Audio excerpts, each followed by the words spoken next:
안녕하세요. 저는 서울에 사는 40대 중반 여성입니다.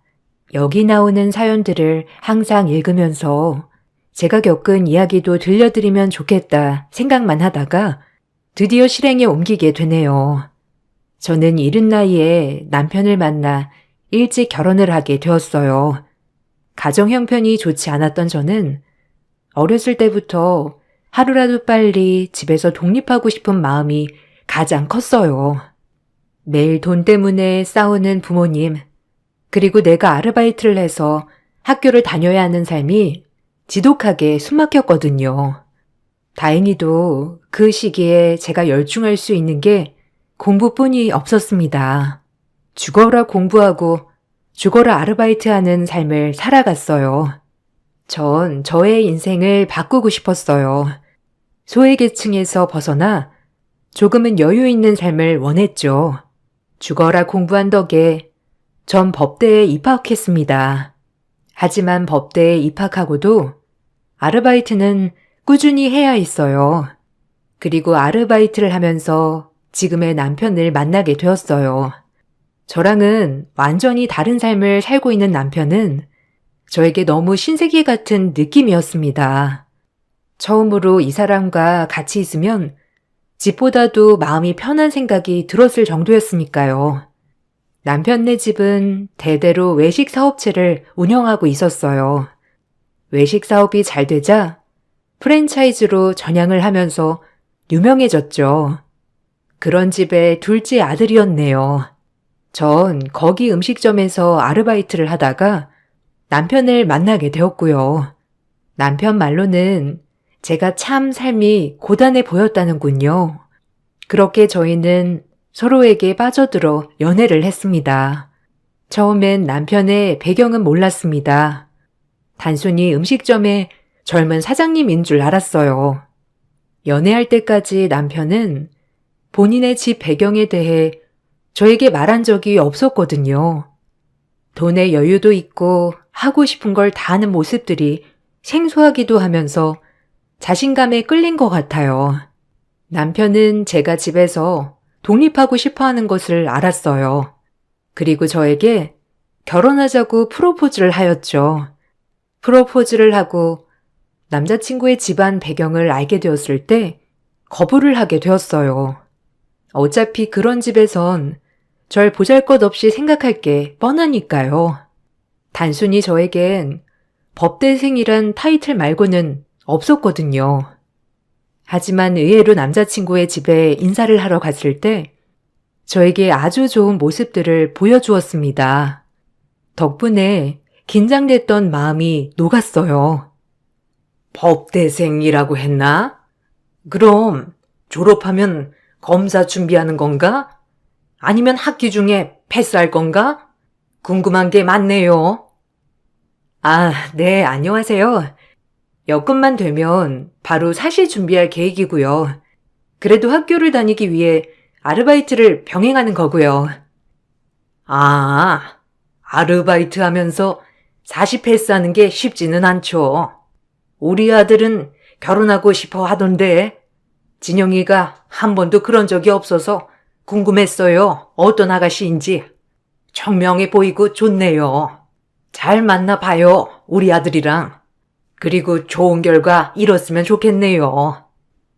예비 시어머니의 긍정적인 반응으로 저희는 결혼을 준비할 수 있었습니다. 가난한 저를 남편은 많이 배려해 주어 저에게 맞춰서 결혼을 준비했네요. 이 부분에서 시부모님도 별다른 말씀은 없었고요. 태어나서 처음으로 행복하다고 많이 느꼈어요. 그렇게 저희 부모님에게도 남편을 소개했습니다. 부모님은 남편을 물론 너무 좋아했고요. 그렇게 저희는 결혼을 하게 되었죠. 내 인생에 이제 행복한 나날만 있을 것 같다는 그 착각 속에 결혼식이 진행되었습니다. 그리고 불행이 시작되었네요. 결혼을 하고 저희는 당연히 시댁에 들어가 살게 되었어요. 시아버지, 시어머니, 아주버님, 형님, 남편, 저 이렇게 6 식구가 살게 되었어요. 그렇게 시댁에서 맞이하는 첫날 저는 형님과 시어머니가 대화를 나누는 것을 우연히 듣게 되었습니다. 아니, 어머니, 어쩜 그렇게 격이 없는 여자를? 저 어머니한테 놀랐잖아요. 아무리 법대생이라고 하지만 집안 보니까 난리더만. 다 쓸 데가 있다. 검사 돼봐라. 집안에 검사 하나 두는 것도 나쁘지 않지. 우리같이 큰 사업하는 사람들은 검사 하나 그냥 꽉 붙잡고 있는 것도 좋을 거야. 그리고 이용 가치가 떨어지면 내쫓으면 되지 안 그러냐? 진영이도 그 사람 언제까지 갈 것 같아? 어머, 어머니, 역시 명쾌하시네요. 전 그 뜻은 몰랐어요. 어쩜 저렇게 격이 없는 며느리를 들이나 했더니 역시 내가 바보도 아니고 그런 계산도 못했을까봐 다 쓸 데가 있어서 순순히 들인 거지. 그리고 바로 팽이야. 그 얘기를 듣는 순간 몸이 바들바들 떨리기 시작하면서 제 몸을 주체할 수 없었습니다. 너무 충격적이었죠. 하지만 제가 거기서 바로 티를 낼 수 없었습니다. 그럼에도 불구하고 정말 시댁에 잘 보이고 싶었거든요. 이미 시어머니와 모든 집 식구들이 저에게 어떤 마음인지 알고 있는 이상 저는 눈치를 볼 수밖에 없었죠. 그러면서 정 공부에 매진했어요. 학교 방학에는 남편 가게를 도와주고 밤에는 공부하고 학기 중에는 학교를 다니고 또 공부하고 그런 일상이 반복되었죠. 그럼에도 남편이 있기에 행복했어요. 늘 제 편이 되어주고 제 입장에서 먼저 생각해주는 남편을 보면서 그래도 내가 태어나서 제일 잘한 일은 남편이랑 결혼한 것이라고 늘 다짐하고 되새겼죠. 그렇게 열심히 공부하고 일을 병행한 결과 저는 40 패스를 할 수 있었습니다. 그리고 꿈에 그리던 검사가 되었어요. 시어머니는 그 누구보다도 좋아하셨죠.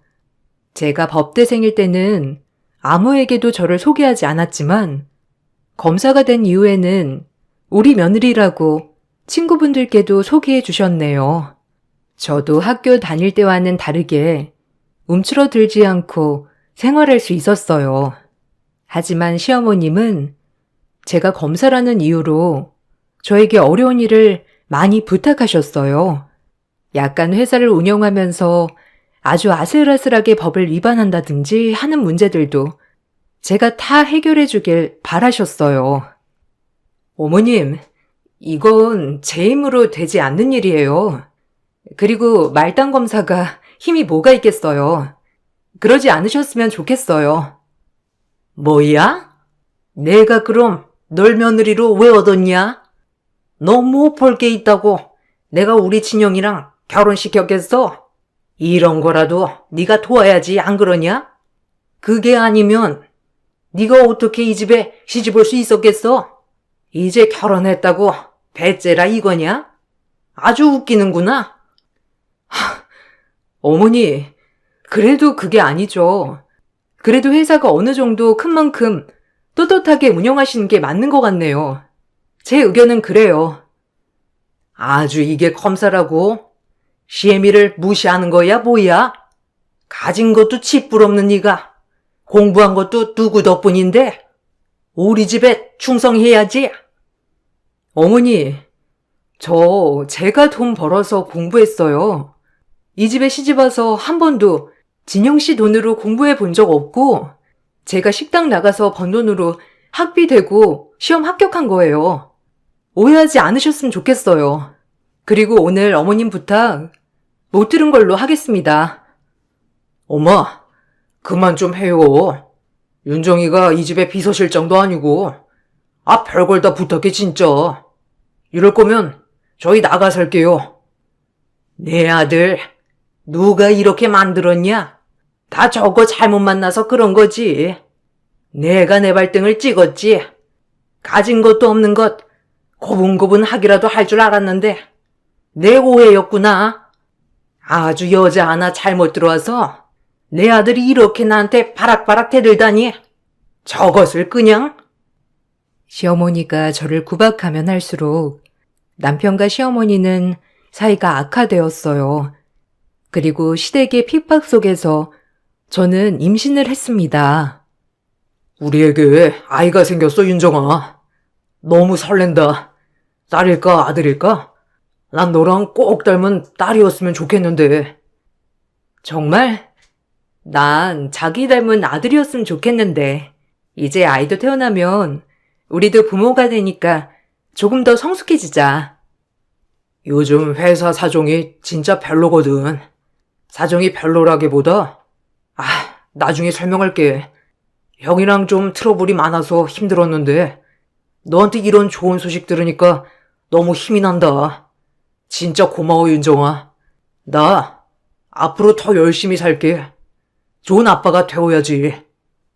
무슨 일 있어? 요즘 안색도 안 좋긴 해. 회사에 일이 있는 거야? 아니면 뭐 혹시 또 어머님이 안 좋은 거 부탁하셔? 회사가 간혹 좀 투명하지 않은 일을 하는 걸 알고 있었기에 저는 남편이 걱정이 많이 되었죠. 딱 봐도 욕심 많은 아주버님, 어머님. 남편은 그런 일을 하고 싶어 하지 않았기에 트러블이 생기는 건 당연했고요. 그래도 남편이 별일이 아니라고 하니 넘어갔습니다. 그렇게 행복한 나날을 보내고 있었어요. 일을 하면서도 뱃속에 아이가 있고 이제 엄마가 되는 생각에 좋은 생각만을 하려고 애썼죠. 집에 가면 시어머니는 또다시 회사 일을 저에게 떠밀었지만 저에겐 씨알도 안 먹힌다는 것을 알았기에 어머님도 더 이상 스트레스를 주지 않으셨고요. 그렇게 안정을 찾아가는 듯 했습니다. 그렇게 평화롭던 날 중 드디어 아이의 성별이 공개되는 날이었어요. 너무나 설레는 마음에 반차를 쓰고 병원에 갔어요. 결과는 딸이었네요. 저와 똑 닮은 딸을 가지고 싶다는 남편에게 얼른 결과를 알려줘야겠다 하며 호숫가에 낚시를 간 남편에게 전화를 걸었습니다. 몇 번을 걸어도 받지 않는 그이 무슨 일이 있나? 뭐 낚시에 열중 하나보다 이따 다시 전화 오겠지라고 안일하게 생각하며 집으로 향했어요. 집에 들어서자마자 울리는 저의 벨소리, 여보세요라는 제 말이 끝나기도 전에 들려오는 소리에 전 그 자리에서 졸도를 해버렸습니다. 그 얘기는 정말 충격적이었죠. 윤진영 씨 보호자 되시나요? 여기 세브란스 병원입니다. 병원으로 와주셔야 할 것 같은데요. 얘기는 와서 들으시면 되세요. 그렇게 저는 졸도를 해버렸고 시어머니와 아주버님이 헐레벌떡 병원으로 갔죠. 들려오는 이야기는 낚시를 하다가 호수에 빠져 사망을 해버렸다는 얘기였고요. 믿을 수 없었습니다. 뱃속에 아이가 태어나기도 전에, 아니 그것도 성별도 알기도 전에 사망을 했다니요. 기절을 하고 깨어났을 땐 이미 장례를 지내야 하는 상황이었어요. 경황이 없는 저는 그 자리에서 오열만을 하였죠. 시어머니는 울고 있는 저에게 큰 소리를 내셨습니다. 남편 잃은 서러움에 북받쳐 울고 있는 저에게 말이죠. 그리고 어머니의 말은 곧 제 비수를 찍었네요. 네가 뭘 잘했다고 울어? 너만 안 만났어도 우리 진영이가 이렇게 허망하게 가래가 아닌데 집안에 여자 하나 잘못 들여서 그렇다 아주. 기가 보통 기가 아니니 우리 아들이 안 죽고 백이여? 너 같은 거 진짜 꼴도 보기 싫어, 알아? 이 나쁜 것 뚜고 쳐 이년아. 어머니, 제가 뭐라고 했어요? 동서 볼 것도 없고 진짜 가진 것도 없고 불행해 보이기까지 한다고 했잖아요. 어이가 없어서 원. 그만해요, 엄마. 저 여자 재수 없던 게 하루 이틀인가? 검사랍시고 지 잘난 맛에 사는 것을. 진영이는 뭐가 좋다고? 아유, 이제 알았어요? 당신이 우리 집에 어떤 존재인지? 모든 불행만 가져온 사람이라고 알아? 내 동생 진영이 다 너 때문이야. 전현이 나쁜 것이야 아주. 저게 망조가 들어도 단단히 들었지. 우리 아들 어쩌면 좋으냐. 내 막내 아들, 내 귀한 아들. 시어머니는 장례식장에서 떠나가라 울어댔죠. 자식 잃은 슬픔을 제가 어찌 헤아릴까 싶어 어머님 폭언을 듣고만 있었네요. 뱃속에 아이도 불쌍하고 전 이제 이 세상을 어찌 살아가야 하는지도 마음이 아파 도저히 몸을 가눌 수도 없었어요.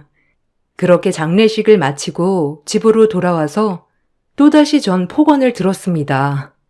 시어머님은 저와 뱃속에 있는 아이까지 부정하다며 화를 내셨죠. 꼴도 보기 싫다.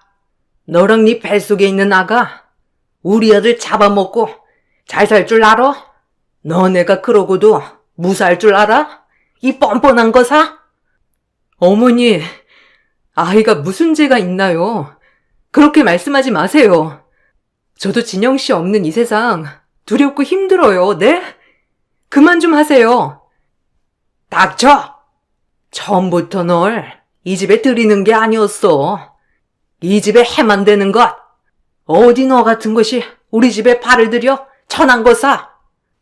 전 그렇게 집을 나오려고 다짐을 하였습니다. 뻔히 애가 태어나면 애도 미워하실 것 같았기 때문이죠. 그래서 전 시어머니와 시아버지께 말씀을 드리고 독립 준비를 하였죠. 하지만 처음엔 순순히 나가라고 하던 시부모님은 정작 제가 나가려고 하자 태도를 바꾸셨어요. 그 태도를 왜 바꿨는지 금세 모든 이야기를 들을 수 있었지만요. 정말 의지할 곳 없는 마음이었습니다. 됐다. 진영이 없어도 네 방은 그대로 써. 애도 태어날 텐데 너 일도 하고 애도 보고 그렇게 애를 막 키울 거냐? 우리 진영이 핏줄인데? 어머니, 그래도 되나요? 저희 애랑 저랑 불행하다고 한 건 어머님이시잖아요. 그래서 나가려고 한 건데 갑자기 나가지 말라니요? 진영이 핏줄인데 내가 성급했어. 짐 풀고 쉬거라. 너도 고단했을 텐데 다음 주부터는 출근도 다시 해야 될 텐데. 갑작스러운 태도 변화에 이해가 가지 않았지만 저도 죽은 남편을 생각하니 쉽사리 발길이 떨어지지 않았어요. 그래도 아이도 낳고 시부모님이 본인들의 손녀도 보셔야 한다고 생각했으니까요. 그렇게 제정신이 아닌 듯 잠이 들었어요. 그리고 새벽녘 다시 한번 잠에서 깨어 물을 먹으러 거실로 나가는 순간 시어머니와 시아버지 그리고 시숙의 대화를 또 한 번 엿듣고 말았습니다. 사망보험금이 다 쟤한테 가는 걸 보고만 있을 거야? 당연히 우리 아들 사망보험금인데 우리가 챙겨야지, 안 그래? 그것까지 생각을 못했네. 하긴 우리 집에 도움도 안 되는 애가 그 어마어마한 돈을 가지고 가게끔 둘 수 없죠. 잘 생각해봐요. 분명 쟤랑 조카한테 다 갈 텐데 조카라도 붙잡고 있어야죠. 이 집에 한 게 뭐가 있다고 돈을 다 줘요. 빈손으로 시집왔으면 빈손으로 나가야지. 우리 회사에 뭐 도움된 것도 하나도 없고 그 돈은 절대 못 주지. 일단 붙잡아 놨다가 슬슬 구슬려서 보험금만 받아내고 내보내자고요. 조카든 말든 둘 다요. 지혜는 그래도 끔찍할 텐데 자기가 어떡할 거야? 애 핑계를 대서라도 붙잡아야 해. 그리고 식모살이라도 시켜야지. 아우 억울해. 불쌍한 우리 아들. 제가 한 게 뭐가 있다고. 우연히 듣게 된 시댁 식구들의 대화에는 저를 칭하는 말이 있더군요. 그리고 사망보험금. 정말 생각지도 못한 내용이라 충격적이었네요. 어떻게 자식이 죽자마자 보험금 수령을 생각할 수 있는지, 그리고 얼마나 내가 싫었으면 저런 생각까지 하실 수가 있는지 또다시 손발이 발발 떨리고 슬펐습니다. 하지만 뱃속에 아이가 있기에 꼭 참아내었죠.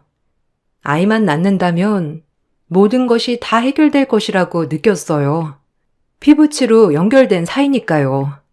그렇게 전 다시 복직을 하였고 출산 준비를 하였습니다. 간혹 몰아쳐오는 슬픔을 감당하기는 너무 힘들었지만 죽은 남편을 생각하면서 제 딸을 꼭 예쁘게 키워낼 거라고 다짐했어요. 아침엔 일을 나가고 저녁엔 퇴근을 하여 시집살이를 하였죠. 만삭의 몸으로도 살림을 하였습니다. 그냥 죽은 남편을 생각해서 시부모님을 봉양한다고도 생각했습니다. 그렇게 차라리 몸이 고되니까 조금이나마 슬픔을 잊을 수 있게 되었고요. 반찬이 이게 뭐야? 어쩜 이리 간을 못 맞춰? 내가 누누이 말하지만 할 줄 아는 게 뭐가 있니 도대체? 아유, 입 아파, 속 터져. 싱거우세요? 어머니 입맛에 맞춘다고 한 건데 내일은 조금 더 신경 써서 해볼게요. 오늘은 그냥 드세요. 내가 말을 말아야지. 너만 보면 답답하고 나까지 우울해진다. 표정 좀 어떻게 할 수 없어? 아유, 저 답답이. 그만해 당신도. 새아가도 앉아서 먹거라. 만삭에 밥까지 하느라 힘들었을 텐데 출근도 해야 하고 같이 앉아 먹자. 종종 시아버지가 조금씩은 챙겨주셨지만 이미 시아버지 속마음도 아는 터라 그렇게 와닿진 않았네요. 그렇게 그날 밤 자려고 누웠는데 진통이 시작되었어요. 시부모님께 말을 할 수도 없었고 혼자 방에서 끙끙대다 119를 불러 병원에 도착했죠. 집에 119가 도착을 해서야 시부모님은 잠에서 깨셨어요. 저의 진통 소리에 시어머니만 저와 같이 병원을 가주었죠. 가는 내내 시어머니에게 잔소리를 들어야 했네요. 배도 아프고 정신적으로도 너무 힘든 출산의 밤이 되었습니다. 꼭 이렇게 남들 앞에서 우리를 못된 사람으로 알려야 속이 편하지. 배 아프다고 내려와서 얘기하면 될 것을 119를 불러? 저 사람들이 뭐라고 생각하겠냐? 집에 사람들도 있는데 119를 부르는 게 어이가 없어서 나원 참. 너 혼자 애 낳냐? 유세도 아니고. 그렇게 저는 시어머니 구박 속에 아기를 낳았어요. 임신 기간 내내 스트레스를 너무 많이 받아 걱정을 가득했지만 저희 아이는 너무 예쁘게 나와주었습니다. 아주 아빠 판박이로요. 남편이 지금 출산 후 모습을 본다면 얼마나 같이 기뻐해줬을지 눈물을 얼마나 흘려줬을지 생각을 하니 더욱더 남편이 그리웠어요. 시어머니는 본인의 손녀지만 잘 보지 않으셨고요. 저와 딸아이를 조리원에 데려다주곤 집으로 바로 가셨습니다. 시댁살이를 하는 기간 중 조리원에 있던 기간 10일만이 저에게 숨통이 트이는 시간이었네요. 그렇게 몸조리를 하고 시댁에 들어가는 길, 이제 아이와 저는 어떻게 사는 게 현명한 것인가를 많이 생각했죠. 집으로 들어가는 순간 또 한 번 시어머님은 저에게 말도 안 되는 소리를 하였습니다. 정말 기가 막히고 어이가 없었네요. 왔니? 몸조리는 좀 잘했고 이리 와서 앉아 보거라. 너한테 할 얘기가 있어. 아기 좀 눕혀놓고 나오려무나. 네, 어머님, 말씀하세요. 그리고 조리원까지 데려다 주셔서 감사합니다. 어머님 덕분에 편하게 갔었어요. 이제 네 인생 살아야 하지 않겠니? 네 몫은 좀 챙겨주마. 서로 얼굴 보는 것도 불편할 텐데 너 없는 동안 많이 생각했어. 네, 어머님. 그럼 저랑 이서랑 나가서 살면 되나요? 어머님, 아버님이 보고 싶을 땐 언제든 데려오도록 할게요. 저도 차라리 이게 나을 것 같았어요. 엄마가 행복해야 아이를 행복하게 키울 수 있다고 생각했으니까요. 오히려 먼저 말씀해줘서 감사했네요. 무슨 소리니? 너만 나가야지. 진영이 핏줄을 어딜 데리고 나가? 우리가 잘 키우마. 그러니까 너만 나가. 새 출발해야지 너도. 네? 아, 어머니, 그게 말이 돼요? 어머님 배 아파 낳은 아들 떼버리고 혼자 나오실 수 있나요? 전 못 그래요. 제목 얼마나 떼주시려고 그런 말씀 하시는 거예요? 부정탄다 어쩐다 하면서 저희 딸 그렇게 뱃속에 있을 때 구박하시더니 진영씨 보험금 차지하려고 그러시는 거예요? 진영씨가 이 모습 보면 어떤 생각을 할 것 같아요? 전 아이 없이 못 나가요. 뭐? 우리 진영이의 핏줄 우리가 거두는 게 맞는 거지. 어떻게 남의 손에 맡겨? 그리고 우리 아들 죽은 사망보험금이 왜 너한테 다 가는 거냐? 네가 한 게 뭐가 있다고? 딸아이 앞으로 해놓고 당장 나가. 네 몫은 조금은 떼어줄 테니 알겠니? 그래요, 재수씨. 아니, 욕심이 과하네. 솔직히 한 게 뭐가 있다고 돈을 다 받아먹어요? 그건 아니지 않아요? 한두 푼도 아니고. 그냥 조용히 나가던가. 아니면 저희가 조금 챙겨드릴 테니까 이거 받고 떨어지세요. 더 이상 진흙탕 싸움하지 마시고요. 못 나가요. 그리고 이런 법은 없죠. 어머니, 법적으로도 엄연히 문제 있는 거고요. 전 아이 포기 못합니다. 그런 줄 아세요. 이 말을 끝으로 제 방으로 올라갔습니다.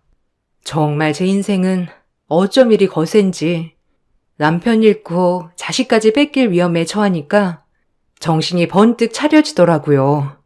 내 아이 내가 지켜야겠다 이렇게 말이죠. 그렇게 마음을 독하게 먹었어요. 그리고 다음 날이 되었죠. 동서는 미련한 거야? 아니면 대단한 거야?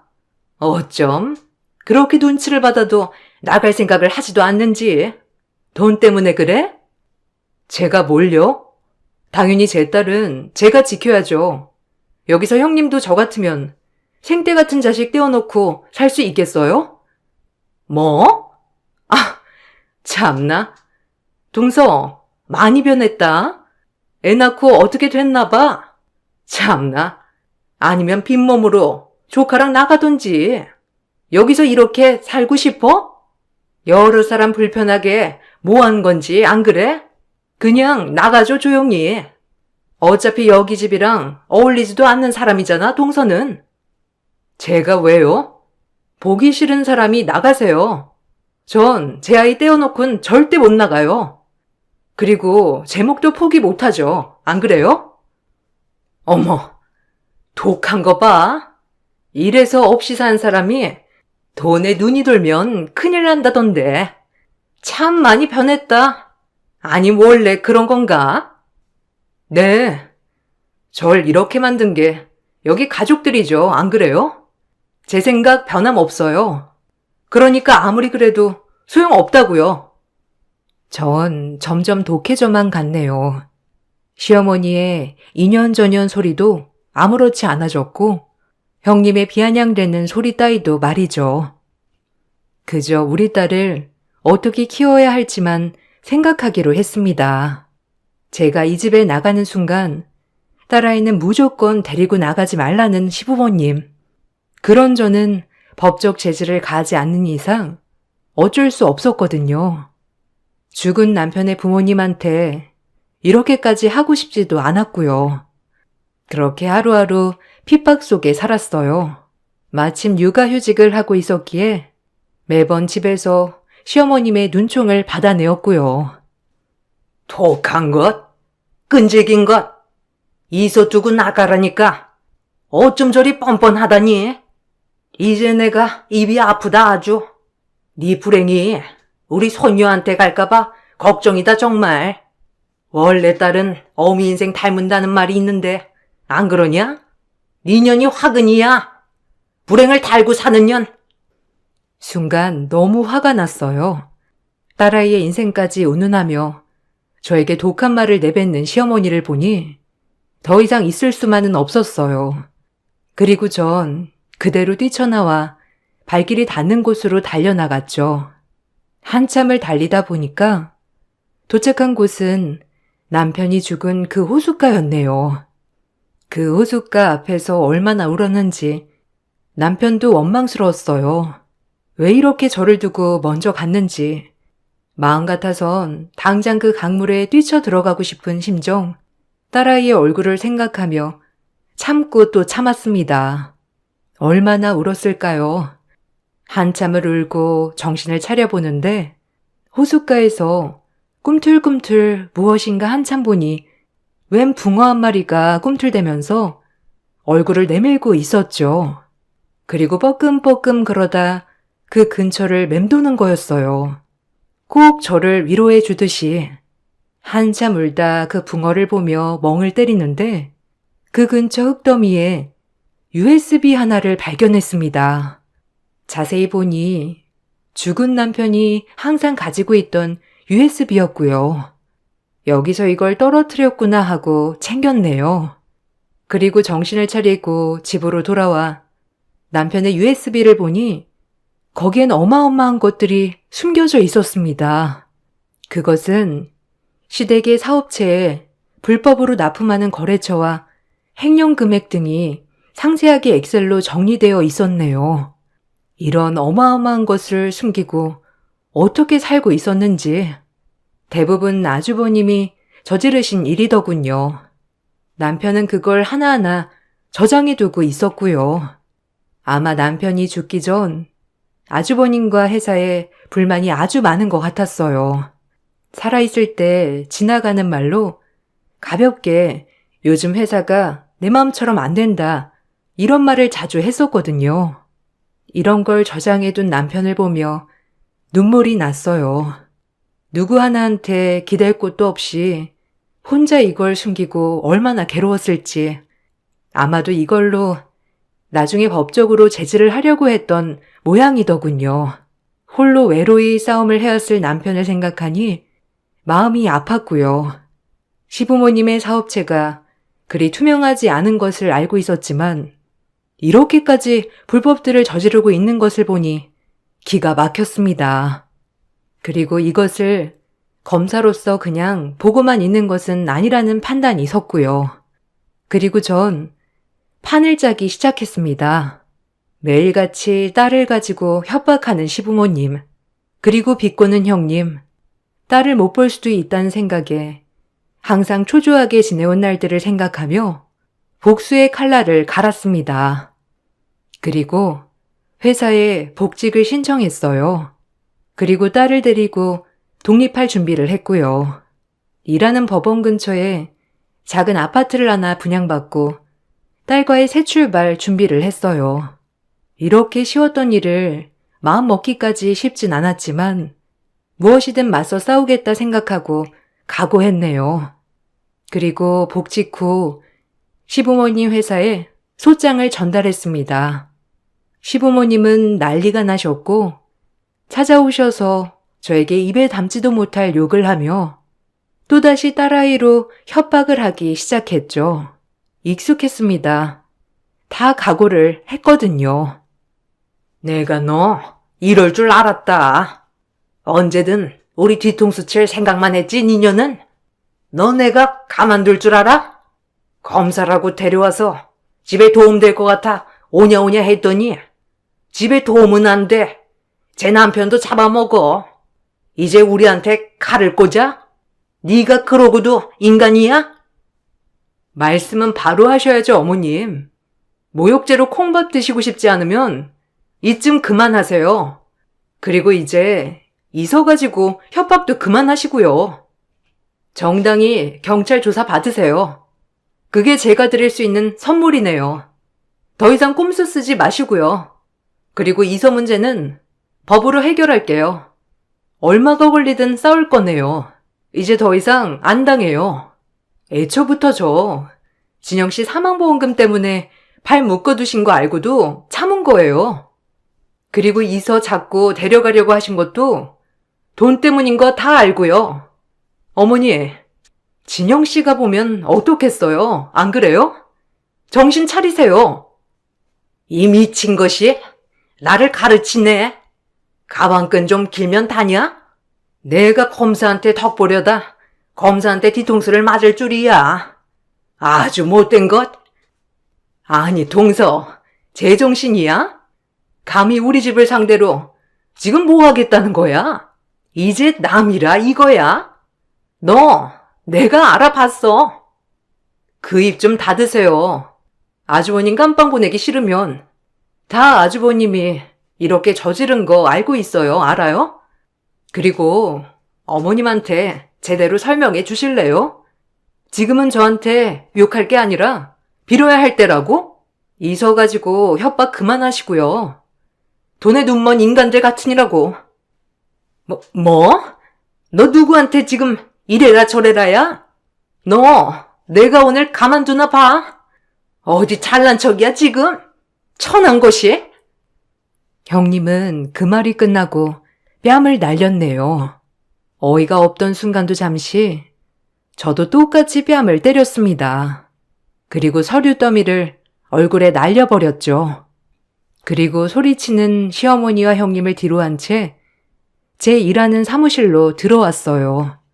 그리고 고소장을 추가했네요. 괘씸죄를 추가해버리고 그렇게 고소장을 또 하나 날렸어요. 시댁은 한바탕 뒤집어졌고 저를 가만 안 두겠다고 일을 가는 상황이 됐고요. 하나도 무섭지 않았습니다. 저와 제 딸아이만 잘 살 수 있으면 그걸로 되니까요. 그렇게 아주버님은 소환 명령이 떨어져 담당 수사관에게 조사를 받게 되었죠. 그리고 본격적으로 수사 착수에 들어갔네요. 시댁은 횡령과 불법 거래 등을 하여 아주버님이 불구속 입건되셨고 결국 징역을 가셨어요.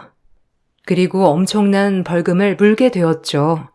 그리고 제 딸아이 건에 대하여 법적 다툼을 진행했습니다. 당연히 법은 제 편이었고요. 친모가 살아있고 친모에게 친권, 양육권이 가는 건 당연하니까요. 그렇게 깔끔하게 모든 것을 끝을 내고 딸과 새 출발을 시작했습니다. 이렇게 쉬웠던 일을 미련하게 시간을 허비한 느낌이기도 하지만 시댁에 있으면서 여러 가지 많이 배웠네요. 제 딸아이는 저만 지킬 수 있다는 것을요. 그리고 분명 죽은 남편도 이 모습을 보면 잘했다고 해줄 게 뻔했으니까요. 그렇게 모든 싸움을 마무리 짓고 살아가고 있습니다. 가끔 딸아이가 크는 모습을 보며 남편이 사무치게 그립기도 이 모습을 같이 보면 얼마나 좋을까 싶어 눈물이 나기도 하고요. 그래도 남편과 꼭 닮은 딸아이를 보면서 항상 힘을 내고 있어요. 그리고 제 딸아이가 언젠간 어른이 되어 엄마 고맙다고 한마디만 해준다면 이 거친 세상 정말 살아온 보람을 느낄 것 같네요. 지금은 많이 괜찮아졌지만 아직도 남편이 혼자 회사에서 힘들었을 생각, 저희 가족을 위해 참아왔던 생각, 그리고 딸아이를 그렇게 보고 싶어 했던 마음을 생각하면 많이 아프네요. 그럼에도 저에겐 긍정적인 제 딸, 하나밖에 없는 딸을 꼭 잘 키워내리라 다짐해 봅니다. 언젠가 남편을 다시 만난다면 남편이 저에게 이 세상 정말 잘 살아왔다고 고생했다고 한마디쯤은 해주겠죠. 그날만을 기다리며 딸아이와 행복하게 살아갈 겁니다. 제 글 읽어주셔서 감사합니다. 안녕하세요. 저는 50대 초반 여자입니다. 혼자서 감당하기 힘든 삶을 앞으로 어떻게 버틸 수 있을지 몰라 사연을 신청하게 되었습니다. 글을 써 내려가는 지금 그때의 기억을 되살리려다 보니 제 눈에 눈물이 흘러내립니다. 저에게는 눈에 넣어도 아프지 않은 딸이 있었습니다. 아직도 제 뱃속에서 세상 밖으로 빨리 나오고 싶다며 발길질을 하던 그때가 생생하고 제가 눈을 감기 전까지 건강하게 살아갈 줄 알았던 딸은 저보다 먼저 세상을 떠나게 되는 불효를 저지르고 말았네요. 전부 다 제 탓만 같고 고통만 주고 떠나보낸 것 같아 너무 마음이 아픕니다. 태어날 때 다른 또래들보다 약하긴 했었지만 크게 문제될 건 없을 거라 생각했었어요.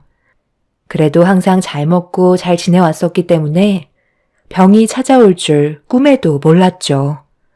그런데 어느 날 살짝만 부딪히거나 몸에 상처라도 나면 지혈이 잘 되지 않아 뭔가 이상함을 느껴 병원에서 검사를 받게 되었는데 급성 백혈병이라는 충격적인 진단이 내려지고 말았습니다. 처음에는 제 귀를 의심했었어요. 백혈병이라는 질병을 자세히 알아본 적도 없었고 주위에서 그런 병을 앓고 있는 사람들도 없었기 때문에 피부에 크게 와닿지 않았습니다. 고칠 수 있을 거라 확신하고 있었던 저는 제 딸의 치료 방법을 물어보게 되었고 간단하게 끝날 문제가 아니라는 걸 알게 되었죠. 딸을 살릴 수 있다면 뭐든 하겠다고 의사 앞에 무릎을 꿇은 채 발목을 잡으며 살려달라고 한참을 애원했습니다. 앞으로 행복만 가득할 거라 생각했던 제 삶과 꿈이 한순간에 무너져 내리는 의사의 죄송하다는 단어가 제 딸과의 작별을 해야 될지도 모른다는 걸 미리 알려주고 있었어요. 희망을 잃지 않기 위해 할 수 있는 방법은 전부 다 받겠다고 했지만 자기가 왜 백혈병이라는 병을 앓게 됐는지 받아들이기 힘들어했던 딸도 정신적인 충격을 감당하기 힘들어 했었어요. 의사는 항암 치료를 받다가 조혈모 세포 이식이라고 항암제나 방사선 치료 시 정상적인 세포도 함께 없애고 나중에 건강한 조혈모 세포를 이식해서 조혈 기능을 복원시키는 치료법으로 넘어가는 게 좋을 거라는 설명을 해 주었지만 이식자가 나타날 때까지 기다려야 하는 문제가 있었네요. 그래서 제가 하겠다고 얘기했지만 자식과 부모는 염색체가 반일치라 안 되고 젊고 건강한 형제 자매거나 아예 타인 중 유전자 일치율이 높은 사람이 가능하다는 말을 듣게 되었어요. 결국 제 딸과 일치하는 이식자가 나타나야 한다는 말이었고 제대로 정신을 차리지 못한 상태에서 남편에게 딸의 상태를 알리기 위해 전화를 하게 되었습니다. 당장 입원 수속부터 밟아야 해서 남편의 도움이 많이 필요한 상태였죠. 그런데 전화를 받은 남편에게 딸의 몸 상태를 설명하면서 당장 병원으로 와달라고 얘기하는 순간 제 귀에 이상한 목소리가 들려왔어요. 남편은 일이 바빠 나중에 다시 전화하겠다며 급하게 연락을 끊어버렸고 저는 잘못 들은 줄 알고 제 두 귀를 의심했지만 남편 옆에 있던 여자의 목소리가 머릿속에서 떠나질 않고 있었습니다. 항상 출장이 잦았던 남편이었고 하루의 시간이 부족할 만큼 바쁘게 지내오던 그 사람 옆에 오빠라고 부르던 여자의 목소리는 제 심장을 철렁 내려앉게 만들어 버렸어요. 어쩔 수 없이 저 혼자 딸의 입원 수속과 병원에서 시키는 것들을 처리해 나갔네요. 20대의 나이에 갑자기 찾아온 딸의 백혈병이 하루빨리 좋아질 수 있게 매일 기도하며 다시 예전으로 돌아가길 간절히 바라고 있었습니다.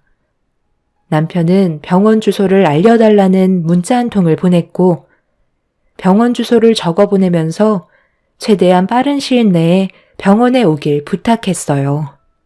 하지만 더 이상 제가 보내는 문자에 답장을 하지 않았습니다.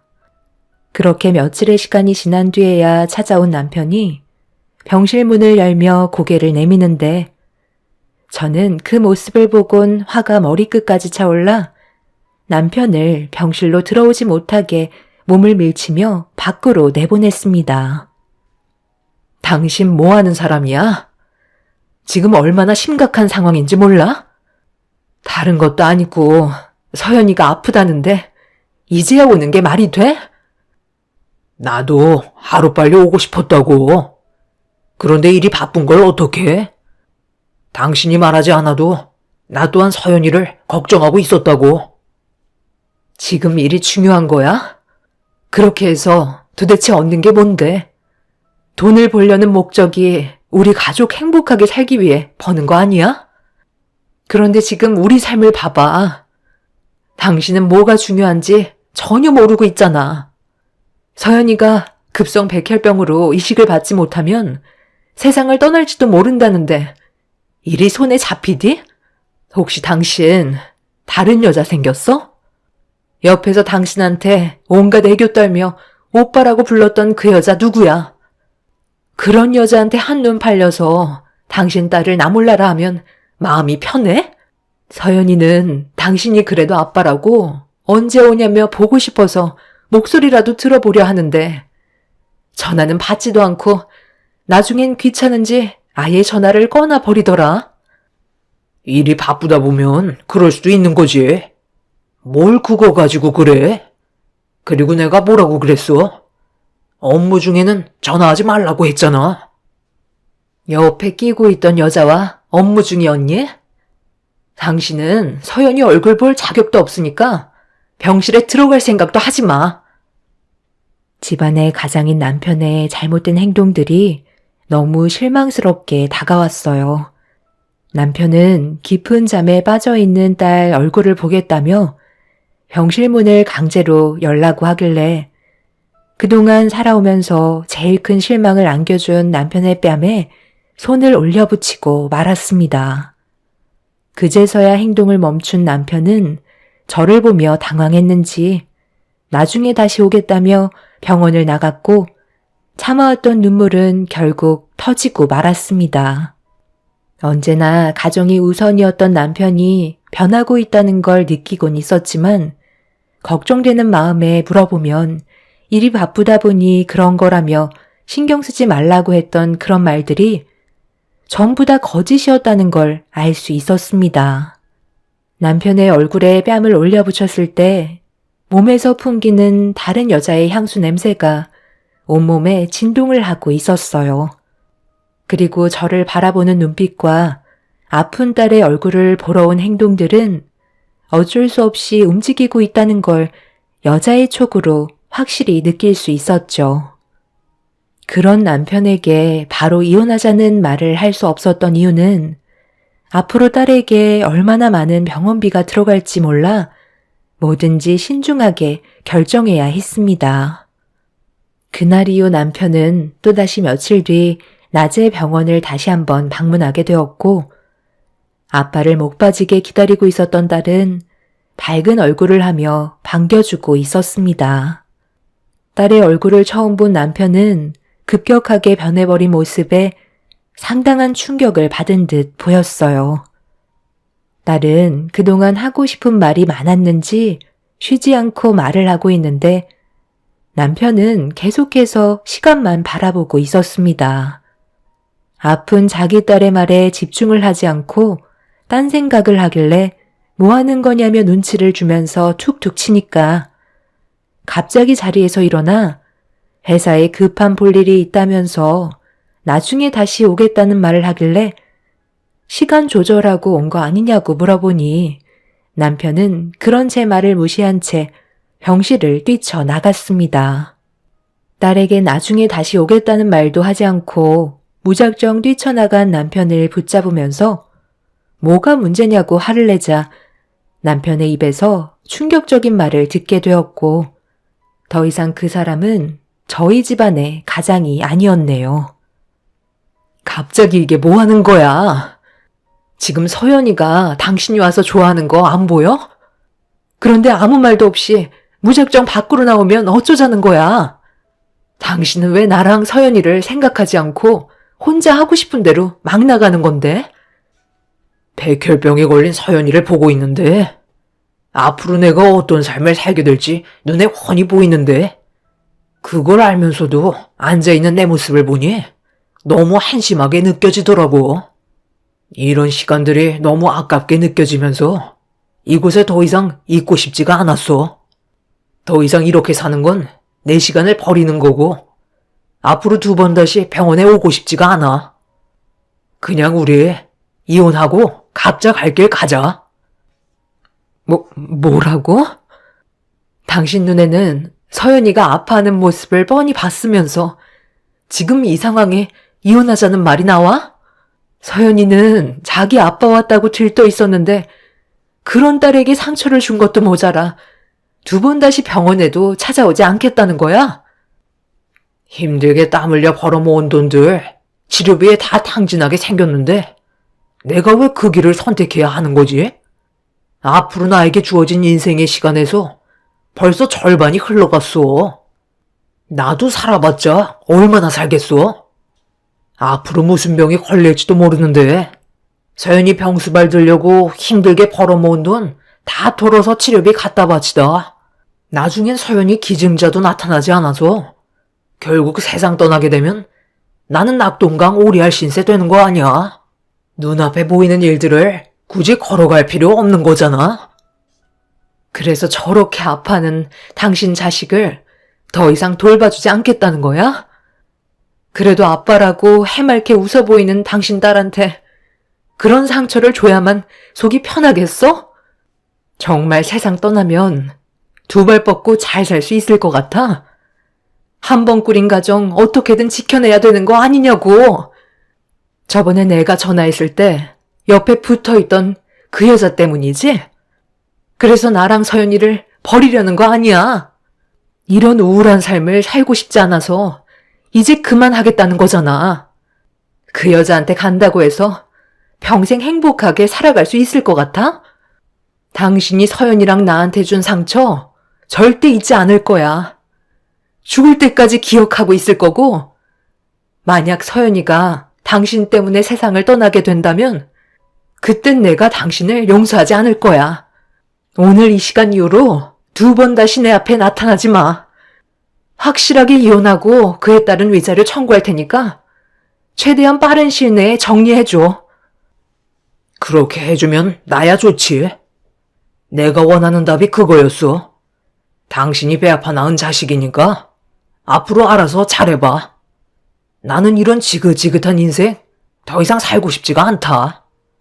최대한 빠른 시일 내에 이혼 준비해서 연락할 테니까 조만간 서류 낼 때 보자고.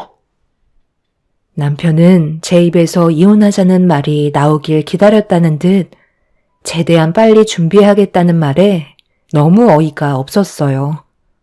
그래도 함께 살아온 인생이 짧지 않았는데 어떻게 한순간에 등을 돌릴 수 있는지 이해할 수가 없었습니다. 병실에서 아무것도 모른 채 아빠가 다시 들어오길 기다리고 있던 딸은 더 이상 아빠가 병실 문을 열고 들어오지 않을 거라는 걸 알게 됐는지 시무룩한 얼굴로 고개를 떨구며 자리에 누워 버렸어요. 백혈병 진단이 내려지면서 항암 치료를 받는 동안 딸의 얼굴에서 웃는 모습을 한 번도 볼 수 없었는데 자기 아빠 얼굴을 보자마자 기뻐하던 딸에게 너무 큰 상처를 준 남편을 용서하고 싶지 않았습니다. 자기 인생이 불행해질까봐 자기 손으로 꾸려온 가정을 내치려는 남편이 너무 실망스러웠고 막장까지 치닫게 된 마당에 저도 더 이상 모든 것들이 남편이 원하는 대로 이루어지게 하고 싶지 않아 당장 회사로 찾아갔어요. 제가 난리를 치면서 남편을 찾고 있는데 갑자기 누군가 저를 부르며 천천히 다가왔습니다. 분위기를 보아하니 남편과 바람난 여자인 것 같았고 저를 위아래로 훑어보더니 따로 얘기 좀 하자면서 저를 밖으로 불러냈네요. 그 여자는 40대 정도로 보이는 모습이었는데 저를 보며 뱉은 한마디는 제 딸의 백혈병에 대해 걱정을 하는 말이었어요. 따님이 백혈병에 걸리셨다면서요? 너무 마음이 아프시겠어요. 하나뿐인 딸을 잃게 되실까봐 사시는 게 말이 아니죠? 그런 마음 저도 이해 못하는 건 아닌데요. 여긴 엄연한 회사예요. 조 부장님은 지금 회의 중이신데 회사 안에 들어와 무턱대고 난리를 치시면 되겠어요? 조 부장님 입장도 생각해 주셔야죠. 여기에는 보는 눈이 얼마나 많은데요. 목소리를 딱 들어보니 그쪽이 내 남편이랑 바람난 여자인 것 같은데 내가 지금 제정신이 아닌 걸 알면서도 뻔뻔스럽게 나를 대면하려 들어? 머리채 잡혀봐야 정신을 차릴래? 남의 가정을 무너뜨려야 속이 후련하지? 뭔가 상당히 착각하시는 것 같은데요. 저와 부장님 사이야 회사에서 이미 소문은 자자하고, 부장님은 원래 바람기가 많은 분으로 유명하세요. 제가 처음이 아니라는 말이에요.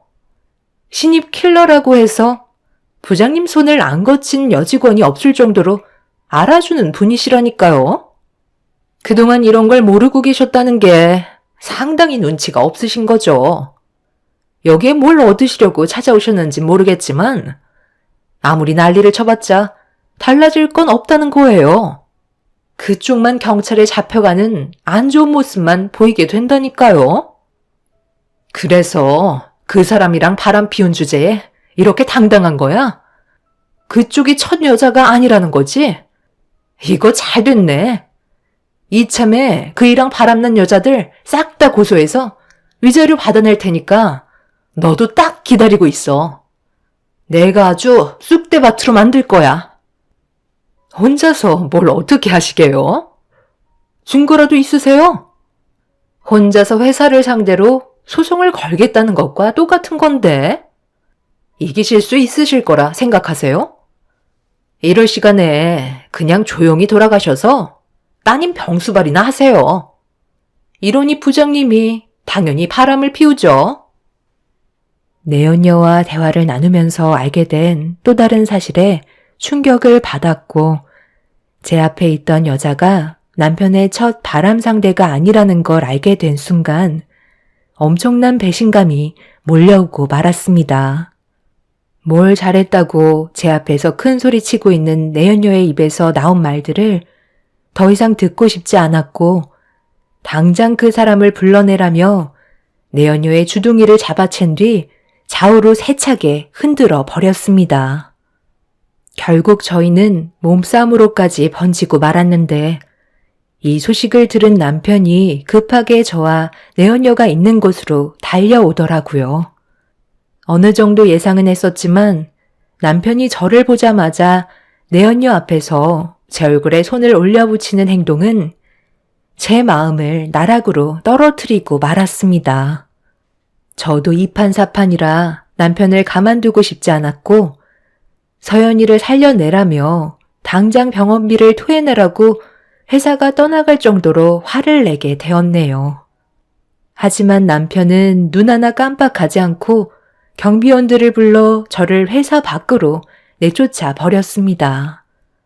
남편은 저를 보며 방금 한 행동에 대해선 그냥 넘어가지 않을 거라고 화를 내며 내연녀를 부축해주면서 회사로 다시 돌아갔네요.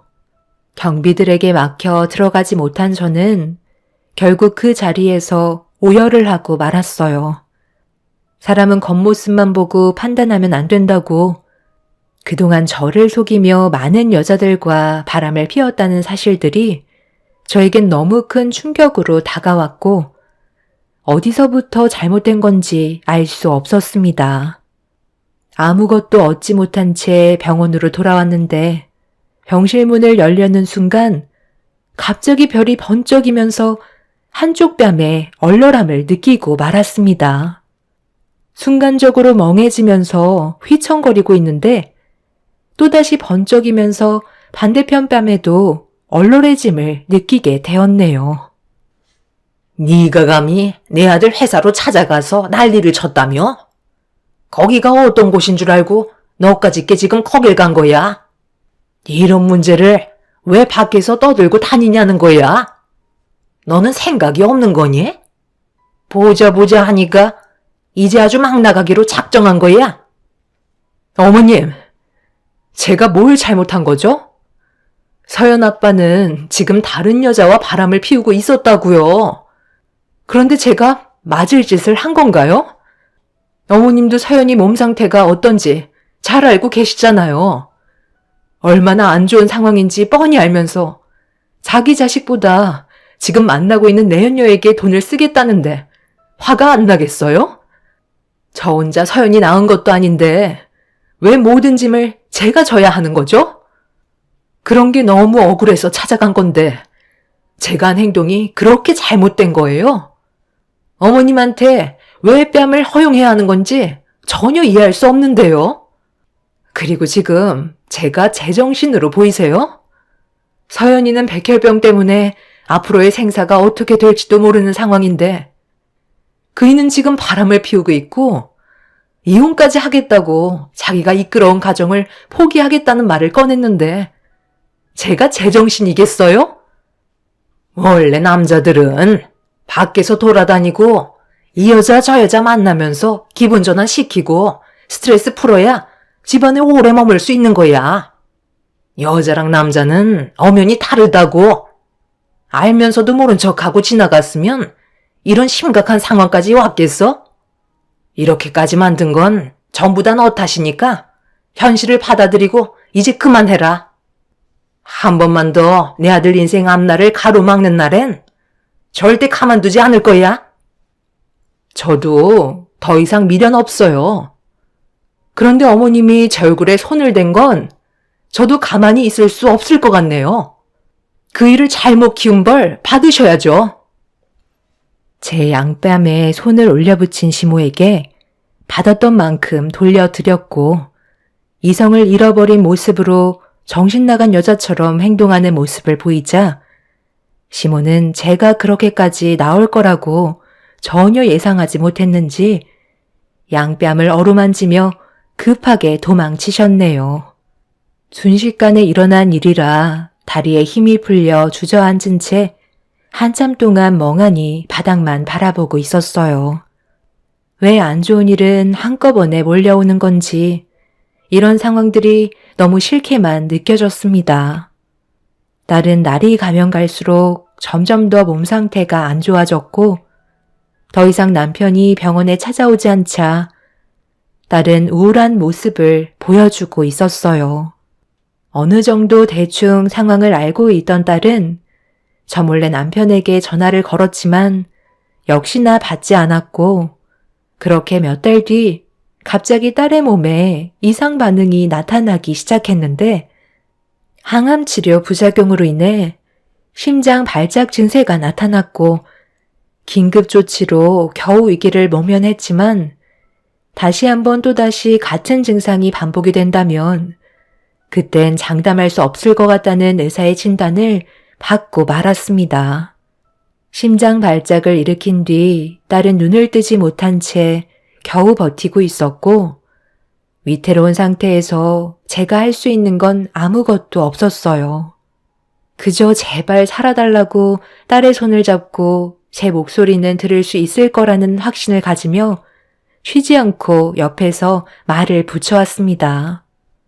하지만 딸은 얼마 못 가 또다시 심정지가 오면서 잡고 있던 손에 힘이 풀리고 말았습니다. 담당 의사분은 제 딸 서연이를 살리겠다고 땀을 비오듯 쏟아내며 노력했지만 딸은 돌아오지 못했어요. 축 처져버린 딸을 껴안으며 아무 말도 하지 못한 채 눈물을 쏟아내었고 반복해서 딸의 이름을 불러 외쳤지만 제 목소리에 반응을 하지 않았습니다. 병원에 있으면서 창밖을 바라보며 예전에 저희 가족이 함께했던 즐거웠던 날로 다시 돌아가고 싶다는 말이 마지막이었는데 저는 딸의 마지막 소원을 들어주지 못했고 따뜻한 온기만 남은 채 제품에 안겨있는 창백해진 딸의 얼굴을 바라보며 한참 동안 놓지 못하고 오열을 하고 말았습니다. 제 손으로 정말 하고 싶지 않았던 딸의 장례를 진행해야만 했고 힘들어하는 저를 대신해 저희 부모님께서 딸의 장례를 도와주고 계셨어요. 자식을 잃게 되는 슬픔을 절대 느껴보고 싶지 않았는데 숨을 쉬기가 힘들 정도로 너무 고통스러웠습니다. 그렇게 한참 동안 딸의 영정사진 앞에서 눈물을 흘리고 있다가 기력이 전부 떨어져 멍하니 영정사진만 바라보고 있는데 제 옆에 있던 핸드폰에 알람 소리가 들려왔어요. 고개를 돌려 바닥에 있던 핸드폰을 바라보니 남편의 문자 한 통이었습니다. 분명 딸이 세상 떠난 걸 알면서 찾아오지 않는 남편이 무슨 말을 하고 싶어서 문자를 보냈는지 확인하기 위해 핸드폰을 들어 메시지를 확인하는 순간 저는 들고 있던 핸드폰을 던져버리고 말았어요. 제 딸의 장례를 보내고 있는 시점에 남편은 내연녀와 500짜리 크루즈 여행이 잡혀 있다며 취소할 수 없어서 갈 수 없을 것 같다고 5만 원을 인터넷 뱅킹으로 계좌 이체 시켰다는 문자를 보내왔습니다. 남편이라는 사람이 여자의 치마폭에 휘둘려 헤어나오지 못하는 모습을 보니 너무 화가 치밀어 올랐어요. 절대 용서하고 싶지 않았고 딸의 장례가 끝난 이후에 남편을 찾아가 절대 가만두지 않겠다고 이를 갈게 되었네요.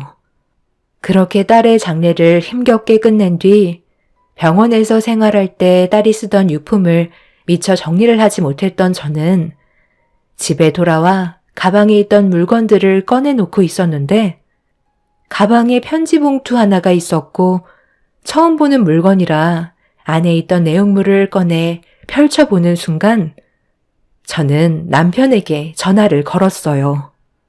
이제 막 여행을 마치고 온 남편은 이혼 때문에 그러는 거면 며칠 뒤에 다시 전화 주겠다며 끊으려 하길래 서연이가 남편에게 유서를 남기고 떠났다면서 지금 당장 집으로 들어오라는 말을 전달한 뒤 전화를 끊어 버렸습니다.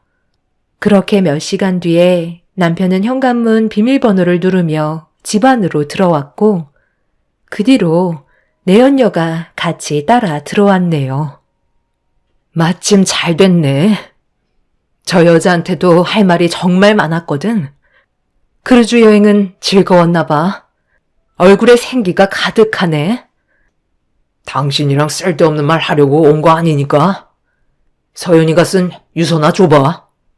원래 오지 않으려 했는데 찝찝해서 참을 수가 있어야지. 당신이 지금 서연이한테 어떤 짓을 저질렀는지 잘 한번 읽어보라고. 당신이 이러고도 앞으로 편히 살 수 있을 것 같아? 남편은 제가 건넨 딸의 유서를 건네받았고 그 안에 적혀있던 내용을 읽어내려간 순간 사색이 된 얼굴로 입을 다물지 못하고 있었어요. 유서를 읽어내려가고 있던 남편의 손은 점점 떨리기 시작했고 그 자리에 털썩 주저앉고 말았습니다. 그리곤 들고 있던 딸이 생전에 남긴 유서를 끌어안은 채 오열을 하며 자신의 행동에 대해 잘못을 뉘우치고 있었네요. 아빠가 제가 쓴 편지를 읽고 계실 때 저는 이미 세상을 떠난 존재가 되었겠죠? 정말 하고 싶은 말이 많았는데 저번에 아빠가 그렇게 떠나시고 나서 너무 마음이 안 좋았어요. 그래도 꼭 한 번은 아빠 얼굴 다시 한번 보고 싶었는데 이제 2번 다시 볼 수 없겠죠? 저는 그동안 아빠 딸로 살아가면서 정말 행복했고 이렇게 잘 키워주셔서 너무 감사했었어요. 살아온 세월이 많은 건 아니지만 그래도 아빠와 함께했던 모든 순간들이 저는 너무 소중했고 그 기억을 절대 잊고 싶지 않고 간직하고 있을 거예요. 아빠가 예전에 저한테 했던 말 기억하세요? 평생 저를 지켜줄 거고 옆에 머물러 주겠다고 하셨잖아요. 저도 아빠 옆에 붙어서 절대 떨어지지 않겠다고 했었는데 그때가 정말 행복했던 것 같아요. 그때의 아빠는 엄마를 진심으로 사랑했었고 가족을 위해 땀 흘리며 노력하시는 모습이 저는 정말 대단하다고 느끼고 있었어요. 그런데 어느 날 친구들과 함께 극장에서 영화를 보고 헤어지려 하는데 아빠의 손에 엄마가 아닌 다른 여자의 손을 잡고 있더라고요. 그리고 엄마한테만 보여줬던 따뜻한 미소를 그 여자한테도 보여주고 있었죠. 저는 그때 당시 너무 큰 충격을 받아서 어떻게 해야 할지 몰랐고 아빠한테 처음으로 배신이라는 감정을 느끼고 말았어요. 하지만 아빠는 집에 들어오실 때 언제나 한결같은 모습을 보여주시길래 저만이 비밀을 안고 있으면 가정은 절대 깨지지 않을 거라 생각했었죠. 그래서 입을 닫고 살아왔었는데 아빠가 어떤 삶을 살고 계신지 궁금해지더라고요. 그래서 학교가 끝나면 친구들과 노는 것보다 아빠의 뒤를 따라다녔어요. 그런데 아빠의 곁에는 엄마가 아닌 다른 여자들과 함께하는 시간이 많았고 그런 모습들을 전부 다 지켜보면서 그동안 아빠와 함께했던 모든 순간들이 전부 무너지고 말았네요. 그래도 집에 들어오시면 항상 밝게 웃으시는 모습과 엄마를 챙겨주시는 변하지 않는 모습에 저는 항상 참고 있었지만 마음의 병은 날이 가면 갈수록 점점 크게 멍들어가고 있었던 것 같아요. 제 방에 자물쇠로 걸어놓은 서랍 안에는 그동안 아빠가 만나왔던 여자분들의 사진과 영상들이 전부 보관되어 있어요. 그리고 최근에 만나고 계신 여자분이 아빠한테는 상당히 중요한 사람이라고 생각하셨나 봐요. 그분을 만나시면서부터 저와 엄마한테 대하는 모습들이 너무 급격하게 변하셔서 많이 놀라긴 했었어요. 그래도 가족을 챙기려 노력하셨는데 그 여자가 엄마보다 더 크게 다가오셨나 봐요. 다른 건 다 참아도 엄마의 눈에서 눈물을 흘리게 하시는 건 딸로서 용서할 수가 없어요. 그래서 준비했어요. 제가 떠나기 전에 마지막 선물이에요. 딸은 자기 아빠의 모습을 전부 다 알고 있었으면서도 가정이 깨지지 않게 하려고 혼자서 노력하고 있었어요. 그리고 딸의 서랍 안에 있던 모든 증거물들을 남편 앞에 보여주었고 옆에 있던 여자의 진짜 모습이 담긴 증거물 또한 남편에게 내밀었습니다. 녹음된 파일 안에서는 내연녀가 남편과 저를 이혼시키고 그 자리를 차지한 다음 이중적인 생활을 하려고 계획을 세우고 있었습니다. 내연녀한테는 동거를 하고 있던 다른 남자가 있었고 그 사이에 자식까지 있었지만 법적으론 부부가 아니기 때문에 남편과 혼인신고를 한 뒤에 벌어들이는 돈을 동거남과 자기 자식한테 전부 사용할 계획을 가지고 있었네요. 그리고 내연녀가 다른 남자와 자식을 품에 안고 있는 모습까지 전부 다 사진으로 촬영을 해놓은 상태였어요.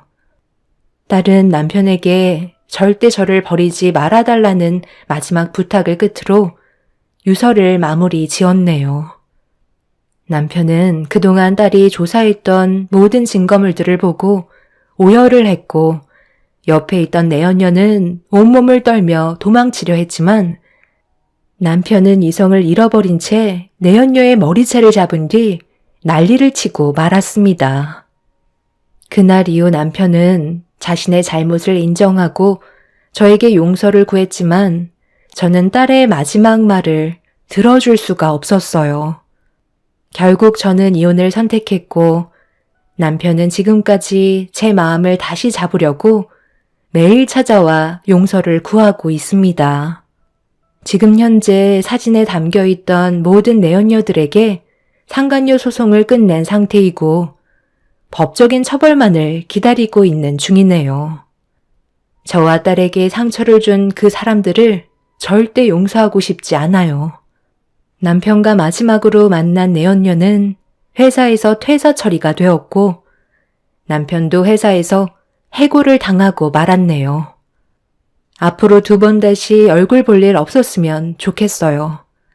마지막까지 아픔을 가지고 떠난 딸만 생각하면 지금도 제 눈에선 눈물이 흐릅니다. 남편이 평생 속죄하며 살길 바랄 뿐이네요. 그리고 딸이 세상을 떠난 이후 저는 조혈모 세포를 기증하게 되었어요. 제 작은 도움으로 몇 달인지 몇 년인지 모를 오랜 기간 백혈병으로 투병한 그분의 건강이 회복되어 앞으로 가족들과 행복한 시간을 보내셨으면 좋겠습니다. 여러분들의 가정은 저희처럼 불행이 아닌 행복만 가득한 꽃길만 펼쳐지셨으면 좋겠습니다. 감사합니다. 안녕하세요. 저는 62살의 나이에 현재 요양을 하고 있는 여자입니다. 언제 세상을 떠날지 모를 정도로 몸이 좋지 않은 편입니다. 나이가 어느 정도 있다 보니 제가 가지고 있는 병이 좀 더디게 진행이 되고 있긴 하네요. 그래서 남은 인생 좀 더 여유 있게 주변을 하나하나 정리해 나가고 있습니다. 사람이 살면서 제일 서러운 게 아픈 거라고 하던데 그 말이 맞는 것 같아요. 남편도 세상을 먼저 떠나고 홀로 남겨진 상태에서 질병은 저에게 많은 괴로움을 주고 있습니다. 병원에서 처방받은 진통제를 먹으며 버티고 있지만 제 몸에서 진통제에 대한 면역이 생겼는지 최근 들어 약이 잘 듣지 않는 걸 알게 되었고 결국 먹던 약보다 좀 더 강한 약을 처방받을 수밖에 없었습니다. 몸에서 안 좋은 신호를 계속해서 보내고 있지만 참을만 해요. 몸이 좋지 않은 와중에 그나마 손가락은 움직일 수가 있어 그동안 제가 살아온 흔적을 남겨두는 것도 좋을 것 같아 사연 신청하게 되었어요. 제 글을 들어주시고 많은 의견 남겨주시면 남은 인생 살면서 여러분들의 댓글 하나하나 보며 살아가도록 하겠습니다. 저는 그동안 정말 열심히 살았다고 자부할 수 있을 정도로 단 한 번도 쉬지 않고 달려왔었어요. 앞전에 말씀드렸듯이 남편이 먼저 세상을 떠났었기 때문에 경제적인 부담은 당연시 저에게 돌아왔고 입에 풀칠은 해야 되니 어떤 일이든 가리지 않고 했어요. 그리고 그 기간이 오래되면서 피로가 많이 누적이 되었는지 몸에서 이상 증상이 하나둘 발견되기 시작했고 어느 정도 쉬면 좋아질 거라 판단돼 사정을 얘기한 뒤 처음으로 일을 쉬게 되었습니다. 아들 결혼까지 시키고 좀 쉬어도 되는데 1살이라도 젊었을 때 조금이라도 벌어놔야 노후도 대비할 수 있어서 욕심을 냈던 게 화를 불러일으킨 것 같았어요. 그동안 힘들게 달려온 만큼 몸에서 더 이상은 버티기 힘드니 조금은 쉬었다 가라는 신호인 것 같아 마음의 여유를 가지고 밀린 집안일도 하며 집에서 쉬고 있는데 제가 걱정이 되었는지 아들과 며느리가 찾아왔어요. 어머니, 괜찮으세요? 그래서 제가 뭐라고 그랬어요. 몸 관리에 신경 좀 쓰라고 했잖아요. 병원에서는 뭐래요? 아직 병원에 가지는 않았어. 병원 가봤자 돈밖에 더 나오겠니?